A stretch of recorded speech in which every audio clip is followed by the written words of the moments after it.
अस्सलाम वालेकुम व्यूवर्स, मैं हूं मोहम्मद अनस हमज़ा और आप देख रहे हैं यूट्यूब चैनल केमिस्ट्री टॉक।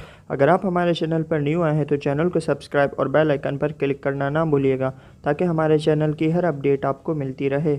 आज की वीडियो का जो हमारा टॉपिक है वो टोटली बॉन्डिंग से रिलेटेड है, जिसके अंदर हम सबसे पहले केमिकल बॉन्डिंग को पढ़ेंगे कि केमिकल बॉन्डिंग क्या होती है। उसके बाद हमें जैसे कि पता है केमिकल बॉन्डिंग की डिफरेंट टाइप्स होती हैं, तो उन्हीं में से एक टाइप हम आयनिक बॉन्ड को पढ़ेंगे। फिर उसके बाद हम उसकी कैरेक्टरिस्टिक्स को जो है डिस्कस करेंगे।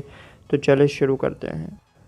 अगर हम बेसिक बॉन्ड को डिस्कस करें तो लफ्ज़ बॉन्ड सुनने के बाद या पढ़ने के बाद हमारे जहन में जो चीज़ आती है वो ये कि जब भी कुछ चीज़ों के दरमियान जो आपस में अट्रैक्शन होती है या वो फोर्स किसी भी मतलब कंपाउंड के दरमियान या चीज़ों के दरमियान जो उनको आपस में जोड़ के रखे उसको हम बॉन्ड कहते हैं।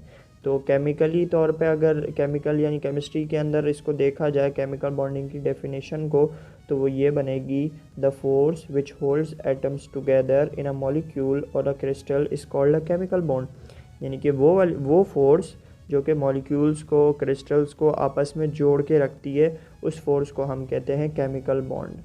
तो जैसे आप देखते हैं हमारे जो है मुख्तलिफ़ किस्म की रॉक्स होती हैं, कोल होती है, सॉइल होती है।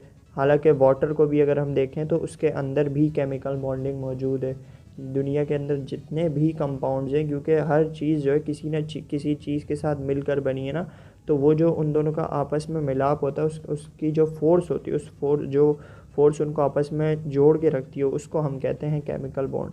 तो केमिकल बॉन्ड के डिफरेंट टाइप्स हैं, उनमें से एक टाइप जो है आयनिक बॉन्ड को आज हम डिस्कस करेंगे। सबसे पहली जो हमारे पास टाइप निकल कर सामने आती है केमिकल बॉन्ड की, वो है हमारे पास आयोनिक बॉन्ड। तो आयनिक बॉन्ड बेसिकली वो बॉन्ड होता है जिसके अंदर एलिमेंट्स जो होते हैं, कंपाउंड्स या एटम्स होते हैं, ग्रुप ऑफ एटम्स, उनकी कोशिश होती है कि वो अपना ऑक्टेट कंप्लीट करें और इसके अंदर जो इलेक्ट्रॉन्स जो हैं बाकायदा डोनेट होते हैं।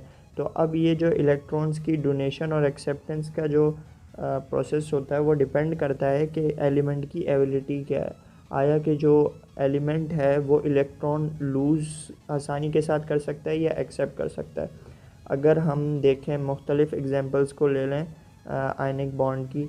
अगर हम सबसे पहले NaCl का बॉन्ड चेक करें, यानी NaCl के दरमियान जो है आयनिक बॉन्ड क्रिएट होता है, तो सोडियम के पास जो टोटल इलेक्ट्रॉन्स होते हैं 11 होते हैं। उसका जो वैलेंस शेल में होता है जो सिंगल एक इलेक्ट्रॉन होता है, यानी कि वो उसको अगर अपना ऑक्टेट कंप्लीट करना है तो वो अपना एक इलेक्ट्रॉन लूज़ कर देगा।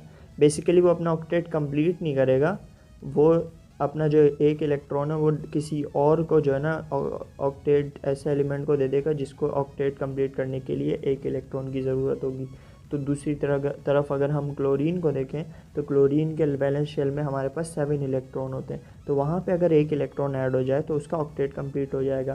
तो इस तरीके से सोडियम क्लोराइड के बॉन्ड फॉर्मेशन में सोडियम अपना एक इलेक्ट्रॉन क्लोरीन को डोनेट कर देता है। इस तरीके से जो है वो बॉन्ड आयनिक बॉन्ड फॉर्म होता है। अगर हम हमारी ये डायग्राम को देखें तो इसके अंदर आपको नज़र आएगा लेफ़्ट साइड पे जो सोडियम है उसके वैलेंस शेल में सिर्फ एक इलेक्ट्रॉन है। तो अब वो क्या कर रहा है, जंप करके क्लोरीन की तरफ जा रहा है जिसके वैलेंस शेल में 7 इलेक्ट्रॉन्स हैं। कोई भी कंपाउंड उस वक्त तक स्टेबल नहीं होता जब तक कि वो उसके ऊपर या तो कोई मतलब जब तक कि उसका ऑक्टेट कंप्लीट ना हो जाए ना। तो यहाँ पे क्या होगा, सोडियम से एक इलेक्ट्रॉन लूज़ करके क्लोरीन के पास चले जाएगा। इस तरीके से आयनिक बॉन्ड फॉर्म होगा। NaCl हमारे पास देखा जाए तो एक लिहाज से सोडियम के पास अब कितने इलेक्ट्रॉन बचे, 10। तो पहले शेल में आ गए 2 इलेक्ट्रॉन, सेकंड शेल में आ गए 8 इलेक्ट्रॉन। क्लोरीन की तरफ देखें तो पहले में 2, दूसरे में 8, तीसरे में 8। तो इस तरीके से क्लोरीन ने भी अपना ऑक्टेट कंप्लीट कर लिया और यहाँ पर हमारी जो है फॉर्मेशन ऑफ NaCl हो गई। हमने आयनिक बॉन्ड को डिस्कस कर लिया, अब हम इसकी कैरेक्टरिस्टिक्स को डिस्कस कर लेते हैं। तो सबसे पहला जो हमारे पास पॉइंट निकल के आता है वो ये कि आयनिक बॉन्ड जो है वो सॉलिड होते हैं रूम टेम्परेचर पर। ऐसा क्यों होता है? क्योंकि आयनिक बॉन्ड जो है ना वो दो मॉलिक्यूल्स के दरमियान आपस में मतलब म्यूचुअल शेयरिंग नहीं होती, कम्प्लीटली जो है ना इलेक्ट्रॉन ट्रांसफ़र हो जाता है। तो जिसकी वजह से ये जो है ना सॉलिड हालत में पाए जाते हैं रूम टेम्परेचर पे। दूसरा पॉइंट हमारे पास जो सामने निकल के आता है वो ये है कि ionic compounds have high melting and boiling point.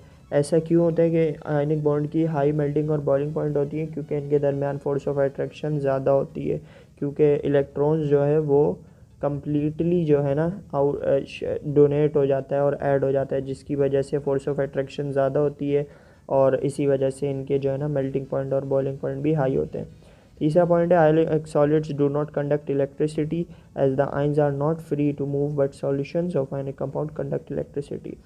तो बेसिकली आयनिक कंपाउंड्स जो होते हैं वो इलेक्ट्रिसिटी कंडक्ट नहीं कर सकते, लेकिन उनके सॉल्यूशन, जैसे कि अगर हम किसी भी आयनिक कंपाउंड को वाटर में डिज़ोल्व कर देते तो जो उसका सॉल्यूशन होगा वो इलेक्ट्रिसिटी कंडक्ट कर सकता है। फाइनल हमारे पास जो पॉइंट वो यह है कि ionic compounds are usually soluble in polar solvent. इसी के साथ हमारी वीडियो का अख्ताम हुआ।